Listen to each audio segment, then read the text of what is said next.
Kumusta po mga chief?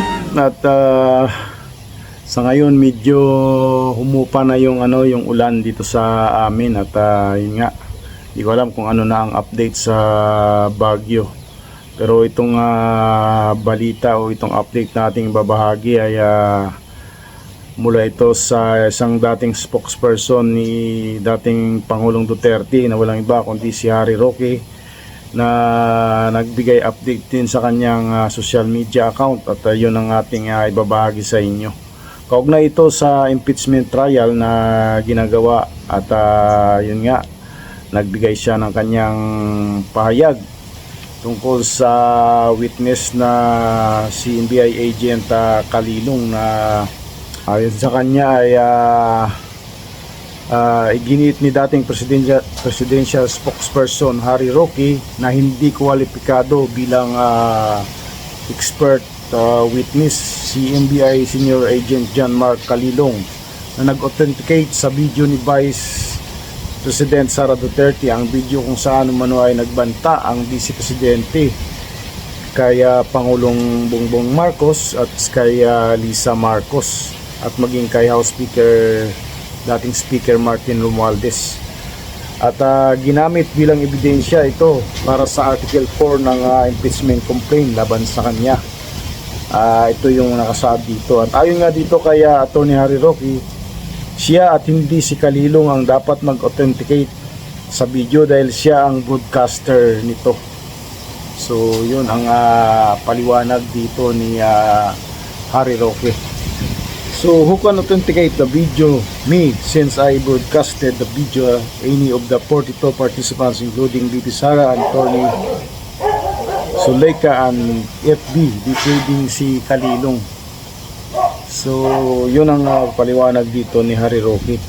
Dagdag pa ni Roque, hindi dapat tanggapin bilang ebidensya ang naturang video kung hindi ito maayos na na-authenticate. So grabe no. So ito yung ito yung news na ating nabasa Yan. Di ba?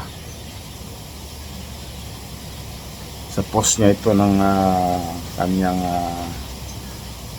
social media accounts. So magbasa tayo rito ng mga komento.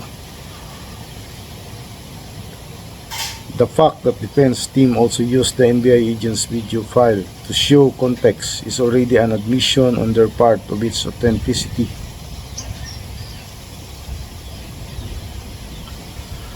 The person can authenticate the FB belongs to him. Siya pala ang post nun. So sa kanya pala nanggaling yung post nun, no? Na nagbigay ng pahayag ang ang Vice Presidente. Basahin natin yung mga yung mga komento rito. Too late, the defense team has already acknowledged the threat and justified it. That's why Zuleika Lopez has been subpointed. Video is authentic, no Operation Romano. It's here the testimony of Attorney Zuleika mukhang hindi madiin, lalo si Lustay defense lawyer, you put your client in more dangerous situation. Mga komento po ito ng mga nag-comment dito sa post na ito tungkol kay Harry Roque. Common sense dictates that the video presented was obviously a clear evidence of grave threat. No witnesses needed, no testimonies needed, no explanation needed, no arguments needed, no objection needed. The video speaks for itself. It was indeed a clear evidence of grave threat. The hamba is ready. Roque is going home. Yun kasi alam naman natin na si Attorney Harry Roque ay wala sa bansa at nasa labas ito. At kaya ito pinagparinggan siya ng mga ibang nagko-comment dito na dapat umuwi muna siya sa Pilipinas. She's acting like a star again. No need when it was live on FB. Most people already watched it. Go home, girl. We are not angry anymore. Accomplice. Okay, attend ka ng hearing. Go home soon, idol. We miss you, not only on FB.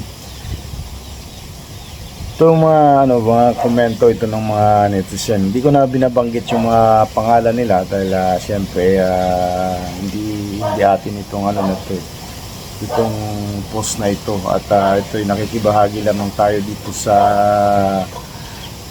post ng isang network, at itong comment ay nag-comment doon mismo sa news na yun. Takot umuwi, God is always watching. Digital karma is always real. Kauwi mo pa lang mag-authentic ng video, BB Harry Roque. Hala ka. If you're the one to authenticate, you'll go home. Have mercy. This is a heroine again, feeling main character. So, yun ang mga komento nila. Hindi sa atin ang galing yung komento na ito. Nililinaw ko lang. At baka mamaya tayo ang pagbibintangan nito. Ito, ang daming komento rito na mababasa natin. Napakahaba nito. Ayan o. Haba ng komento ng mga netizen. Ayan o. Ang dami yan o. So, yan, mga comments po yan na nagmula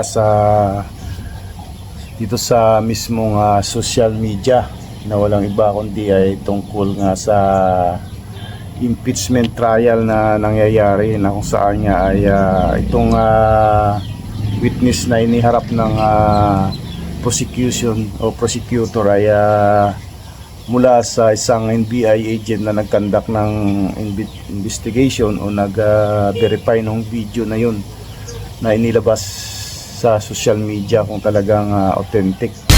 O naman. Justice, kahapon po sunod-sunod yung objection ng depensa sa direct examination ng prosecution kay NBI agent John Mark Calilong. Justice, bahagi ba talaga ito ng strategy na talagang every little item ay talagang binubusisi at may mga objections that are expected?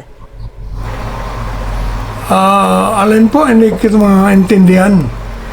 Justice, sa tingin niyo po ba yung bawat objection, well, first of all, kung yung bawat objection na inilagay ng defense dun sa direct examination ng prosecution kay NBI agent Calilong, bahagi po ba yon ng kanilang strategiya?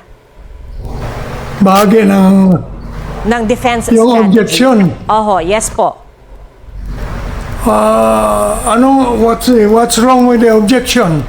No, my question for you, Justice Ascuna, is if this many objections, are those expected or is it just part of strategy? Because some people were saying that, for regular viewers who have no deep appreciation of the legal system, it seems like they're just minor objections, but then they do pertain to markings in the document. So, are the sheer number of the objections, is that expected? Is it regular or is it part of strategy? Itong mga objection na yan is part of the trial because the defense has the right to object to the evidence presented by the prosecution. It's up to the chair to rule on the objection, whether the objection is valid or not. That's why the chair is there. But the objection is part of the normal proceedings. All right. And yesterday, one big point of contention for them, Justice, was the whether or not the entirety of the press conference or the video of the press conference of Vice President Sara Duterte should be played. And yesterday, the defense already said that they will try and request that the entirety be played today. Sa tingin niyo po ba mahalaga na yung kabuuan ay maipalabas sa mismong impeachment court? Mahaba po yung video na yon, so I don't think it should be presented entirely. But what should be done is to make it available to the defense and for the defense to select also portions of it that they think that is in their favor, and that is the one that should be shown. And then the senators, judges should be given a copy of the entire video for them to examine on their own. And then they can also raise their observations during the trial.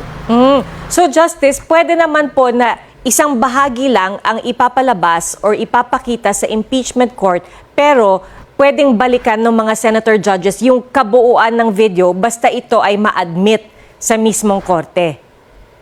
Opo, I think that is the proper procedure. All right. Well, today, Ayun, at nakapagbahagi muli tayo rito ng ating update at tungkol sa impeachment trial na nangyayari at itong witness na si John Mark Calilong, isang senior NBI agent na siyang nag-conduct ng investigation sa video na siyang naging unang topic dito sa impeachment trial na ito na sinasagawa kaugnay kay VP Sara Duterte. Maraming salamat po at kung nais mo pong magbigay ng iyong opinion, komento, reaction, mag-comment lang sa comment section sa mismong video na ito. Hanggang sa muli, maraming salamat. Bye-bye!